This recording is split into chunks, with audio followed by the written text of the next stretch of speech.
Welcome to another edition of Lone Star Brahmas Inside the Bullpen, brought to you by Vine Life Realty. And now, here's your host, Nick Merritt.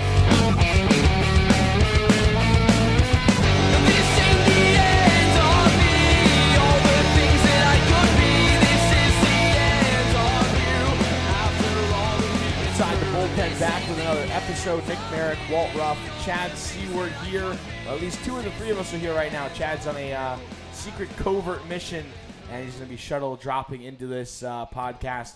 And probably around the midway point, he'll just come in whenever he can, whenever he gets back here. But we are rolling nonetheless. Brahmas and Roadrunners going on to Game 3 in the South Divisional semifinal rounds. The Brahmas in a 1-1 series tie with Topeka as they suffered an overtime loss in Game 2. It was a tough loss for them. The Brahmas played strong enough to win. Obviously didn't come away with the victory that they would have liked to hold on to home ice advantage. So they're going to have to steal one of the games in Topeka to at least force a Game 5 if necessary. Otherwise, they could just sweep them 2 games, then move on to the finals, where it looks like they'll be taking on the Wildcats. Wichita Falls was losing in Game 1 3-0 over the Odessa Jackalopes after the first period of play.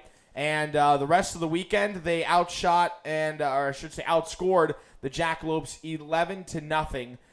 So they absolutely dominated the Jacks in the last 5 periods, and they have a 2-0 series lead heading to Odessa, and they could potentially clinch their opening round series on Friday with the win. Based on momentum, it looks like that should be fairly easy for John LaFontaine's team to do, and the Wildcats will be one to keep an eye on as they are the number 2 team in the entire North American Hockey League. Walt, let's just jump right into playoff hockey. We'll get to some more things later, but initial reactions from your standpoint, maybe some things we haven't shared on the broadcast that you saw in Game 1 and 2.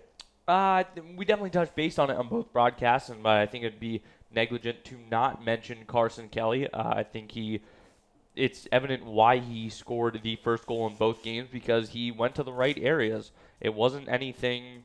Obviously, we've seen him score some very flashy goals this season, as when he went right through and or around Tucker Bender against Corpus a couple weeks ago. However, this one, Friday night, Johan Lundgren makes an incredible play all the way up through the neutral zone, just beats his defender wide, throws it towards center, but for him to get that backhand pass through was awesome, and Carson Kelly, right spot, right time, buried it relatively easy. And then again on Saturday night, right place, right time, Hogan did a great job of digging in, winning the faceoff, and Dalton Skelly doing his job, getting the puck on net. Carson Kelly, right spot, right time, buries the rebound. So in all of the points from this weekend, it was everyone playing their role and playing the Brahmas game. And when I was down in the tunnel waiting for the second intermission interview with head coach Dan Wildfall on Saturday night, he was telling everyone as they came off the ice, hey, we got to play our way. And he told Sean Giles, told the veterans, Peter Kessel, he said, hey, you got to get these guys playing the right way, play our way. And that's what they, stressing, getting the puck in. They want to go low on Niku. And I think it's just a matter of hopefully this weekend in Topeka we'll see more of the Brahmas playing their way, as their head coach likes to put it. Oh, I've been given a lot of talk about Carson Kelly as of late, too. I would argue, especially after this past weekend, he has been the best player on the ice the past month. In that stretch. I think the only argument that anybody could possibly bring would be Corbin Kaspersky. He's been right behind. Phenomenal. Obviously, 2 different positions, 2 different comparison points. Totally understand that. But Kaz has been stellar. I understand let up 2 goals on, obviously, in the overtime loss. Yeah, he might have wanted that rebound shot back, but it was a low shot from the point on the rebound, and they put it past his right pad.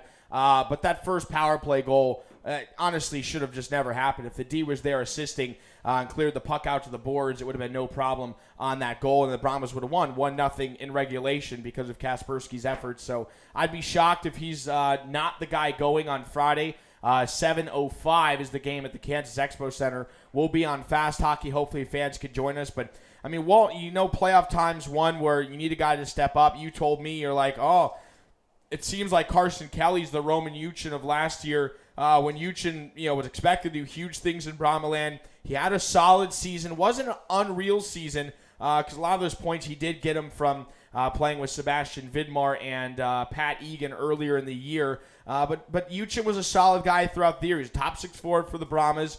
Wasn't bad by any means, but I think a lot of expectation might have been he'd be close to a point per game rather than a little bit more than half a point a game player. And then all of a sudden, playoffs came around and it just lit a fire in Uchin, and he ended up with the most goals on the team. Carson Kelly, 2 of the 4 team's goals. So Walt, to the point, do you feel like somebody needs to step up? Obviously, when games are so low, that's the Brahmas' strength in that standpoint. They're the best team in the South when it comes to defense, but you got to get guys that can put the puck in the back of the net. Yeah, it's hard to pinpoint and say, so-and-so or X and Y need to step up and be better. I really just think it's more so, as the head coach was saying, play your style, play the Brahmas game. It's great to see Carson stepping up. Obviously, with the NHL playoffs going on right now, it's a pretty comparable situation to Riley Smith of the Florida Panthers. 8 points through 3 games, and he was, a top 6 but yet middle-of-the-road guy for Florida this season. I think it's huge for Carson's career moving into next season because he could be such a pivotal role of this team, and for him to really, not only for himself but for his teammates to see that he's capable of doing these things when the time is so clutch. I think it's wonderful for both himself and the organization. Again, going back to the point about Kaspersky, certainly can't blame him. Anytime your goalie only gives up 2, he's giving you a chance to win. So obviously we'd like to see the offensive numbers a little bit better there. We didn't quite see what we're used to out of the 19-7 and 4 line, that being Lundgren, Drevich, and Berardinelli. But I think it would be really difficult for them to say, they need to better, they need to step up. I think it will come. If they just get back to playing the way they have played this season, then they'll be fine this weekend. I think Johan had a dazzling night on Friday, so hopefully that will carry over for this weekend, and they'll all be able to contribute the way we know they can, and it'll be back to Brahmas hockey. Well, mad props too to the Roadrunners after Game 1. It looked like the Lone Star just came out from the get-go. They were a little sluggish, sure, but it was a pretty strong start for a Brahmas team that's not used to getting off to big and fast and quick starts. I thought they played exceptional on Friday in Game 1. They deserved that 3-1 win. And then the Roadrunners adjusted. They started blocking more shots. They started swarming bodies more. It was a little bit more of an even game. But that being said, the Brahmas still had their chances. They just couldn't quite put them in when they were given opportunities at the end of regulation. Even looking back on Saturday's Game 2, I think there were 3 chances with under 2 minutes to go. Not even shots on goal, like prime scoring chances to win the game. Clark's wraparound, the first one that comes to mind. Then right after that, I think there was 2 more opportunities. Fallon had another one late. I think Davidson had one as well with Fallon, ironically. So those 2 were kind of going throughout Saturday's game. Just couldn't get anything to go in the back of the net. Yeah, the post, whatever. It didn't play the role. It didn't get the right bounce, but that happens. You got to just go on and try to steal some points down the road because time is kind of ticking right now, and this Brahmas team knows they do not want to lose on Friday night, which, Walt, you and I have talked about. Fridays have not been their strongest games. It's ironic that they won Game 1 on Friday just because we've been kind of noticing the trend of it takes the team almost till the second or third period on Friday to even kind of get in a groove, but they came at least somewhat in a groove right off the bat in Game 1. They're going to need to do that in Topeka. Good news, by the way, they're leaving on Thursday, so at least they'll get that extra night in the hotel of rest rather than having to travel the day of the game like they have in previous meetings against Topeka and then said, oh, yep, you're going right in the ice in 2 hours to play a game. That's tough. You're going to be tired, and that won't be the case this time. But, obviously you and I are going to Topeka. First time for you both this season and I think ever going to Topeka, Kansas. I was there once last year. I think, ironically, my first trip was during the playoffs. So it's a cool atmosphere there. I think for the Roadrunners, though, well, if we look back at them, what do they need to do to kind of take an advantage on the Brahmas? I feel like they responded well after Game 1, but now they got to keep that momentum going. Yeah, as you prefaced your previous statement with, you have to give them credit. I think the man who deserves the most credit is Juho Niku. That man did an incredible job this weekend. And as we said, when he's being faced at the other end of the ice by Corbin Kaspersky, who's only giving up 1 and/or 2, he's giving his team a chance to win the game night in and night out. But as was Niku, 3 on Friday, that's not terrible by any means, but then when you come back with that strong a performance on Saturday, that just really so much for his team meaning-wise in terms of taking the series back home, and I expect it to be him against Kaspersky again this weekend. I don't think either coach will stray too far from that, and rightfully so. In terms of on the offensive side of things, they had a guy in Quinn Preston bury the overtime winner because he did the little things right. Came into the zone, dropped it off for a D-man, crashed the net for a rebound. Just simple zone entry and brand of hockey. So I think that, they deserved it. And as you said, that the Brahmas did have their chance. I thought Joey Fallon, we should mention that for him missing the time he did, I think he had an outstanding weekend. So it was great to see him back in the mix. And I hope he continues rolling this weekend in Topeka. He had a few chances, the one on Friday night that some Brahma fans still swear went in the net, but I don't believe it did, Nick. I know you don't think it did either, but that's just the way the cookie crumbles. And if there are more chances this weekend, then I hope the Brahmas will bury them. Oh, coming back from his special secret mission, Chad Stewart now with us too. Thanks for having me, boys. It's great to be here. Well, welcome back. We missed you. We missed you. I guess we'll catch you up. We just go over some playoffs. What'd I miss? When did playoffs start? Yeah, sadly already started, so hopefully didn't miss the first 2 rounds here at home.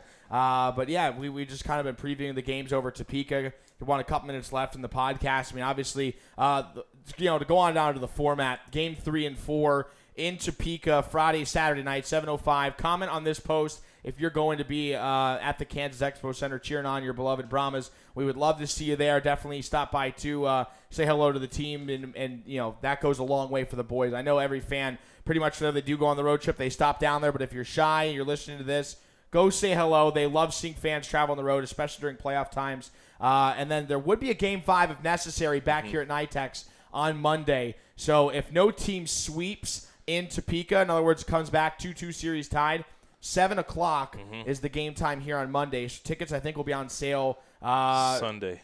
On Sunday? Well, Saturday, I guess, whenever that game ends. Okay, that's Which true. could be Sunday That's if it's true. an overtime extravaganza like we nearly got caught up into on Saturday night. Oh, I'm glad you're here, too, because I know Scott was saying he's going to be working on that right away. Actually, he's working on that pretty much all week, so I didn't know when he was going to release the tickets. Well, it's set up so as soon as we find out if there is a Game 5, which wouldn't be till Saturday, Right. He makes it go live. So. Okay. All right, good deal. So fans can stay tuned to that right after the game. Hopefully get it on Sunday then when you wake up and be able to pack the shoebox. Although, obviously, hopefully Brahma fans are just saying, just sweep in the road, get the business done, and move on. But, yeah, I mean, from on the ice, too, one thing that we haven't had a chance to discuss since coming back with our Inside the Bullpen podcast, a new college commit. Walt, you got that one? Yeah. That's you, Walt? You're going to college? Yeah, that's me. I'm going back. All right. Master's degree. I Came here misunderstood. 1 year with the Brahmas. I'm going to head back to school. No, but in all seriousness, Captain Sean Giles, very well deserved, will be headed up to Pennsylvania. So I guess not too far of a stretch in terms of topic of conversation for me. But Robert Morris University, he'll be joining fellow South Division and good friend of the Brahmas, Nicholas Santoro of the Amarillo Bulls. Oh. He's the only Also, one. Alex Dagnall. I've heard that former name Brahma. before. Oh, yeah. Wonder why. Yeah. You can't do Robert that. Morris should not be ashamed of themselves for this commit. It's a Not good at kid all. to get. Good, steady, stay-at-home defenseman. I think a lot of people here within Bromland, obviously those who were around last year, got to know Sean. And I had the privilege of getting to know him and his family this year. Both, a terrific, outstanding kid, mature beyond his years. And his parents are terrific people as well. It's been great to see them at all of the games. And, I think I speak on behalf of all of us when we say we're very, very happy for Sean. And No, let me tell you something about his parents. They come to more games. Like, you think they live in Dallas, Frisco, or McKinney. As many games they come. Not Colorado Springs, Colorado. Right. They're unbelievable, the amount of miles they've logged for the Brahmas. Great family. And they're there in Topeka because it's a shorter trip. Yeah. 100%. But, yeah, last time they went to Topeka, it wasn't too bad. Giles had that Game 4 overtime winner there. So. First Brahma goal? No. It was it might have been his second, though. He definitely had one before that. Okay. Guaranteed that. But obviously his first playoff goal. And I think he had 4 points in last year's playoffs. So yeah. Giles has picked up steam since then. He plays well. Sure. He plays well in that building. Yes. That's a great commitment. I believe it's a heavy engineering school, which is what he wants to do. Yes. So it's not like he just grabbed some random offer and said, okay, sure, thanks. Sure, I'll be a cardinal or a bearcat or whatever your mascot is. Right. Well, he did things right. It's a well thought out thing. We talked to him too, and he ended up turning down some offers. I won't say the schools' names, but just because they didn't feel the school's right fit. It wasn't because of the financials. It wasn't because their offer was bad. He literally went to him and said, "You don't have this program. This is what I want to do." So there's a player that's literally doing this the exact right way that you'd hope. Going to education, going to be hopefully a leader at Robert Morris too in a couple of years. And I mean, obviously that's an unbelievable commit. He had another year to maybe come back to the Brahmas. He could have gone to the United States Hockey League. I know he's drawing interest there. And he said if the timing was right, or if it wasn't right, he would have came back for one more year of juniors. But yeah, Robert Morris is getting one heck of a player in Giles. So big congrats to him, obviously. Yeah, how about that D-Corps? Heavy on the D1 commits this year. Man, past couple of years it has been too. I mean, you're looking at, it's what, four guys already committed out of the 7? Yep. And then there's 2 more who are coming back for another year, or at least they're going to be continuing to play in juniors. So that could be up to 6, maybe all 7 by the time we look at this in a couple of years. Everybody might be an NCAA player.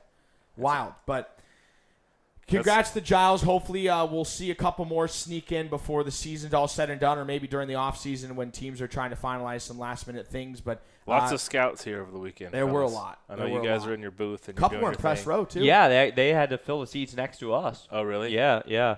So I had the pleasure of speaking with a few of them, and always good to see looks out here. I saw a couple pulling Topeka players. It just goes back to when we talked in episodes past about Dallas being an easy spot for scouts to get to. So whether you're on the radar of whatever college or NHL team it is, right, you will be on the radar just by default of playing here if you play well. So that's good stuff. Yeah, you got to be happy for the Topeka kids too as well. I mean, from the league's overall perspective, anyone who's earning themselves that next level commitment, it's a great thing. Great 100%. For the league overall, great for everyone. I want to say there's 15 active skaters this weekend who are off the Division I college already on the 2 teams. Sounds about right. So that's pretty sweet. But we'll gloss over this too. By the way, team trading card sets and the playoff game programs are now available. If you missed any of those, you can order them on the online team store as well, LoneStarBrahmas.com. Shop tab in the right corner, or obviously just come by the NYTEX Sports Shop. We have all that apparel here and some new playoff shirts as well that you could pick up either online or in store. Obviously, if it's more convenient to go in store, do that. We understand it's cheaper. We apologize for that. We're going to work on that this summer. But we're glad we're at least able to extend this to online to some capacity just to get those out there. But the trading cards look sick. There's a pack right now. Some fans asked, which is a legit question, are all the players in there? Of course, we aren't going to make sure we have all 24 guys are in the trading card set, so you can pick up your collection of last year's team as well with this one, but those are for sale right now. Yeah, that's good. And I heard that there was lots. That's a terrible term. That's not very technical. Lots. There were several dozen sets sold over the weekend with little publicity. And the playoff program, by the way, is not just a fold out with line charts. You did it. You did a great job. It's actually just about as thick as our regular program, all about this series. Yes. Should we South advance? Division preview, if you advance, If we advance, you're going to have to get your fingers out and get back on that Mac and make one. Make hey, one that's for the okay. next That'd round. be a good problem if we're making like a Minnesota one or something, or end of year one. But huge shout out right now to Kirk Estes of Junior Hockey Digest, jrhockeydigest.com. He obviously has the Brahmas beat on his website. Does a fantastic job. Huge help to me on putting that game program together. So some stories from Kirk in there throughout, different feature stories as well. It was pretty cool, and lots of content heavy. So go enjoy that. Buy it online as well. We'll ship it directly to your house. Does not matter where you are. Is that right? Yep. So if I live in Malmo, Sweden, we'll send it. I can get one. We can get it there. All right. We'll get it there. Copenhagen, Denmark. Well, maybe they'll fly me a ticket up there, too. Okay. Hand delivery. I'll hand deliver it. I wish. That's awesome. Did we discuss officially the Mudbugs becoming official into the league? We haven't. I guess we did a while ago, but now it is official on the league website. It's official. It was perhaps prematurely announced by the Mudbugs, but they're official. And then Yeah, the Northeast Generals as well. in the Boston area. So yep. And Wichita Falls just now officially announcing they're coming back. Oh, true. Good point. That was like a week ago. Good. Yeah, I mean, it was kind of the elephant in the room that we weren't sure if we were able to talk about or not. But I know. Wichita Falls will, in fact, be back for next season. We know whether we've jokingly said it or in all seriousness, they do have major attendance issues for the building that they're in. However, they'll be back next season, and it's the shortest trip for the Brahmas. It works out well for the organization. So I think it was a bad omen. Of course, we saw the article in the paper that made the rounds about the Wichita Falls-based owner not being involved in the team next year, and I think that spelled doom. And then the front office is like, hey, games this weekend, the doors are open, free tickets, come on in, which is kind of like, right. Whoa. Yeah. Yeah, because you build up for the playoffs and then – But I'm fired up because Mudbugs will travel. We'll have a lot of their fans here, and you'll hear them. They will be very close. vocal. That's like a 2.5 hour drive, maybe a little more. It's about 3 hours, depending on how quick you can get out of the Well, now make it Metroplex. 2.5. That's still closer than Odessa and Amarillo and Corpus, but it's a cool drive because as you get about 90 miles east of here, you get into the pine trees and stuff, and kind of feel like you're more in a forest, if you will. Yeah. Made that trek on the way to New Orleans, I think. Oh yeah. I would stop by there. But their fans will be here, and then Wichita Falls having them just an hour and a half, 2 hours down the road is fantastic. So fans of the Brahmas will have a couple close stops next year. You won't have to travel to Wenatchee, Washington, or Minnesota to see your team.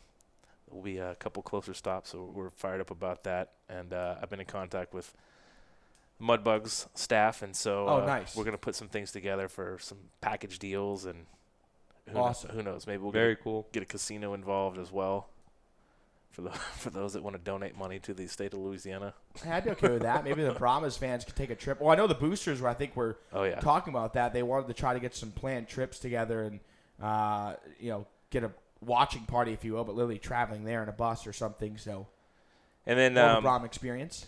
A lot of people have asked me this during the games if we're going to have another jersey auction, which, yes, we will as soon as the season ends. So let's hope that's not this weekend. But whenever the season does end, yeah, I know, right? Everybody not going. And then this other guy over here. Everybody's knocking. And then this guy. And this one. Yeah, they're all over.